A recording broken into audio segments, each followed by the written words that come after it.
man on your screen. Both of them right there. Kira, if he takes this, it will be 50 points over to his team, which is such a big deal out of the 1v1s. Twitch banned, Caitlyn banned. Hopefully a Lucian ban right now. Yes. Oh, LeBlanc, please ban Lucian. Or have something crazy in store for us. As we mentioned earlier, Seiya not prone to have a plan B. As he said in the interview after the Twitch game where he just tried to all-in on level 1. Then luckily worked out for him. Yeah. Kira just doesn't want to deal with it though. He doesn't want to deal with Kindred either. Thinking hard. Lulu leaves the Lucian This open. guy. There comes the Urgot. What have you got in store? You have to have something. Because he knows what it's going to be. He knows the matchup. So surprised Kira locked in Lucian. Never seen him play that champion yet. Seiya doesn't look too excited. He doesn't look like he doesn't look like a kind of person right now as a person that has a plan. Yeah. The face palm. The ultimate counter to Lucian has to be Braum, right? Because if he throws out the culling, yeah. No. of course you don't have a win condition, you just block the culling. Yeah. Let's take it a step further. Which other champion has a wall? Yasuo. Bam. Not Karma, apparently. No, Karma. Well, you will be in range for a lot of your abilities. You should be able to get the tether out. The only big deal is the E, where Lucian will just like jump away out of the tether. We have seen Karma before. We saw Dumbledore play it. One of the mistakes he did, though, was the fact that he didn't opt in to push the wave at level 1 with his Mantra Q. So I'm hoping Seiya watched that game and learned from that mistake. Yeah. That game was actually very intense, and we were literally saying how it literally just went down to whether you mantra the W, whether you mantra the Q. And that final trade, if he landed the 2 more auto attacks, that would have been game. He also threw the Q out just while exhausted. It ended literally like 0.2 of a second afterwards. So close matchup, of course. Kira immediately changing summoner spells the second we went into game to Barrier one more time. Barrier, Exhaust will be the summoners for Kira, and it's definitely in his mindset. Yes, he's picking up these kills, but he's keeping all of his options open, which I like. Like Kira, you see him adapt from different win conditions as the game goes on. Like it's like, oh, I can pick up a kill here. Yeah. Actually, this didn't work out. Now I'm going for farm. Now I'm going for turret. It's so smart. It's once again, I feel like the Hex Drinker. When the thing that Kira wants to do in this particular match is just reach the Hex Drinker. If he reaches that point, he should be able to seal the game. But before that, Karma can push, Karma can pressure. Exactly right. Of course, what we're looking for from Seiya in this game is probably going to be a level 3 all-in. That is when Karma is ridiculous. Kira gets so much damage out the Q in return from Seiya. There's the grasp of the Undying. Cool. And they will both go back because minions are not spawning for a little while. I guess Kira just stamping authority on the map at the moment, showing that he does more damage at level 1 than Seiya. He might actually repeat that with the minions. Yeah, a little unfortunate for Kira because like had they bumped heads a little bit later, then they would have been forced to be locked into this lane, so Kira would have the advantage. So we're back to a level playing field. It's something that is very interesting with just Karma is the fact how her passive works. If she auto-attacks champions or minions, the cooldown on Mantra goes down. So it's very important for him to just throw it out instantly and try to rotate it as much as possible for maximum efficiency. Grasp of the Undying from Seiya as well, by the way. So both players running that mastery. So they should be trading back and forth. There you go. Health literally exchange, so they should neutralize each other. Kira clears this one out. And 1v1s are so much about adapting from game to game and adapting in-game. That's really what makes such a good player. And if you are consistent at doing that, that's what brings you to consistency. Kira's going to get level 2 again. He's going to pressure the lane out one more time. He's going to grow a CS advantage, and he's going to find another win condition for himself. Time and again, all he does is win at level 1 as Lucian. You need to ban this champion away from him, so he has to change strategy. I feel like once again we see this Karma mistake where he held on to the Mantra Q. He has to fire it before the melee minions died. He did it after the melee minions died, and it allows the Lucian to go past the mini wave and just zone Seiya off the wave. Honestly, he should have recalled just there, Seiya. To be perfectly honest, he's getting closer to that level 3 spike in items, even if it was just another potion that he bought. Because once you get level 3, you can effectively trade with Kira. You do have an Ignite over the barrier, so if you time the trade correctly, you would come out ahead. Kira takes these minions. Once again, Seiya's going to find it very difficult to CS into this tower. Manages to get that cannon. Kira literally just getting all of that damage that he can on the tower. The tether lands. And Ease skirting once again outside of the turret range and again gets ahead in these trades. Kira is on point With these Lucian dashes and even the Qs, he's hitting everything. Of course, watch the mana pool. Another issue that we have seen recurring from Kira. But he still has his Biscuit. So caught in the trade, he's going to get the extra instant boost of HP.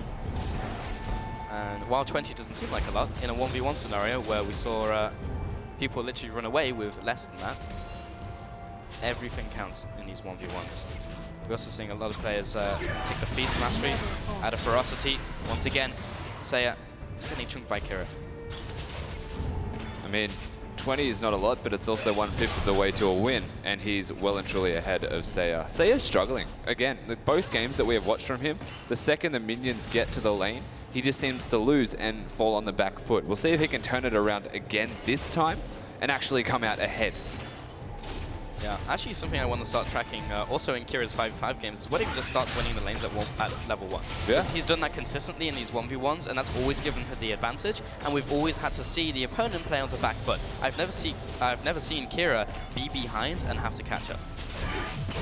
It's every time. It's simply so hard to last hit these minions under the tower. It also allows the enemy to sustain up his HP when he's hitting the minion wave, and it's also eventually you're going to hit.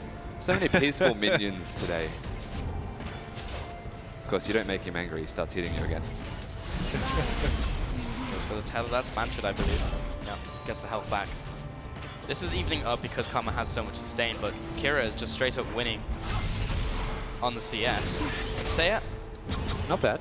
yeah, it was an okay trade, but he's focusing so much on these trades and completely foregoing the minions. And it's actually okay. If you're focusing on the trades, now you're starting to get levels on Karma. You do have a lot of sustain if you use that Mantra W. The problem then is if you're focusing on sustain and you're still losing in farm, you're losing damage as well because you're using Mantra on the sustain.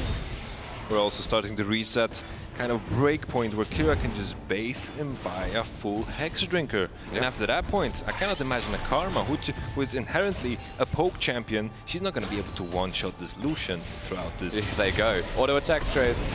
Oh, the timing as well, getting that. Did that just spawn on top of him? Yeah, to the second. Kira is literally playing this game impeccably. That was insane. And Kira, with that advantage, has a little bit extra mana now. Seiya has to be extremely careful. If he takes one more Q and a double tap, he could get Mantra's very up. low. Mantra's up. He has to land a Mantra Q to even this lane up. He's most likely going to Mantra the W one more time, get that extra health back if he's going to all in. But the minion stack that is there right now needs to be respected. I don't think Seiya's got the mana, really. He just used one on Resolve. And Kira, as you mentioned, Yamato, like, I don't think I've seen a player lose with Hex Drinker yet. Like, the Hex Drinker as an AD into an AP matchup in a 1v1 seems so strong. It is just so cost efficient. It's like the mindset is the fact that you invest into something that is only good in one scenario. Oh, tether broken. That was Mantrid as well, right? Yeah, Yeah. that was Mantrid. As not good. Seiya completely out of mana. Kira, literally I looked at Yamato, looked back, and Kira has this huge health lead. Interrupts the recall. What can Seiya do? Well, he has to sit here and take it at the moment. Kira doesn't even need to recall because they're both sitting on a reasonably low amount of health. Of course, that relic might be a complete godsend for Seiya. Kira will get his in response, and this next trade is vital. Kira doesn't even need to base, he can just keep pushing. There's no threat of the all-in from the Karma. Yeah, even without Hex Drinker, like, I don't think Kira is in kill range for Karma. The Karma just doesn't have the damage. Also, if he just dances within his minions, he's not going to get hit by the Q. And there you That's go. smart. Once again, the Q not landing, Kira can respond with damage. He knows the cooldowns of Seiya. He was aiming for minions on purpose there. He wants to push Kira out so that he can get a recall in himself, because all of this repeated trades with no mana is favoring Kira because the tower's getting low, the minions are starting to stack up, but he's struggling now to push it actually to the turret. I think after this wave, he'll recall. And just to bounce off your point, it perfectly highlights why you should go for the Doran's Blade in the start, why these AD champions are favored. Because even though all these champions have to be in multiple scenarios of the game, the AD physical basic attack still does something. Good damage. Yeah, very good damage. And despite how much we're saying how far Kira is ahead, Seiya's still playing extremely well to hold up to Kira in these games. And so this is where the sustain actually starts to favor the Karma. Of course, Kira does have the freedom to recall at any time he would like. This is the dangerous point that Yamato mentioned. And there's minion wave gone. Goes for the relic, denies that one, goes back to base. Okay, 2,000 gold almost on both players. Actually, slightly more. I don't know if we've ever seen a recall with this much money. No, that was, I mean, like, we're almost up to 70 CS for Kira before his first bag. That's more than, like, most Haunting Summoner's Rift. Ooh, I do not like the Haunting Guides. Why? Very cost inefficient against an obvious Hex Drinker buy. Yeah. I was thinking we're just going for the mana region, going for some kind of CDR, maybe Fiendish Codex, Yeah, I and was gonna just say. try to play the poke game, because that is the way he will win this. I don't think he's got time. Like, there's 30 CS remaining. Like, I even think he can play the sustainer game against that. Kira throws out the culling. And, Seiya's just identified he has to go for a big trade. He has the poke and then get Kira in kill range and just hope he can get in range and land the tether. Yep, completely right. Kira is going to take damage. From Seiya, the problem's always going to be that Hex Drinker active, and Seiya's damage is still respectable, but of course I agree, I don't think that Haunting Guys is the right idea. We'll see a trade here. Tether, that's not mantra'd. Kira lands the Q, trading off. Good trade for Seiya. But turns, and gets another Light Slinger as well. That was so good until that last Q from Kira. Kira is also sitting on a bunch of biscuits. The relic spawns. Oh, and Seiya gets a lot of health back. The tether, there we go. That was 124 every time that W procced there from Seiya. Evening this matchup right back up. Kira does not have a lot of mana left. Very important for Kira to just push out now, because the relic on the other side is going to spawn very, very soon. If Seiya gets that one, he might be in a better position. He can't push though, because Seiya's level 9. The wave clear right now is one auto attack with the Q. Yeah, Q fully maxed out from Seiya. Kira needs that level 9 so he can match it with his own. He's that piercing light. Seiya is literally just standing there. There's the mantra, there's the W once again, lands the Q, pokes Kira down. The magic resist you can see is helping out for Kira. But I just don't see how Seiya, I still don't see how he kills him. Like, Hex Drinker is just so much, and the barrier. Well, it's hitting the point where Seiya has no choice. Like, he actually has to kill him soon. 88 minions.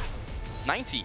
90. Like, we're getting once again to that point where we're in game 1, where Kira just can go for minions. It's also important to highlight the reason Seiya has been winning these all-in trades is the fact that Kira has had his ultimate on cooldown. If Kira gets his base off, gets his mana back, Seiya won't be able to run into him like this. Imagine a Cole right here. Bang, bang. Also, the relic, I would imagine, is starting to get a little bit closer. There it is. That is good by Kira. If Seiya took that, there was a chance that he could have killed him. Now it's just 5 minions. Yep.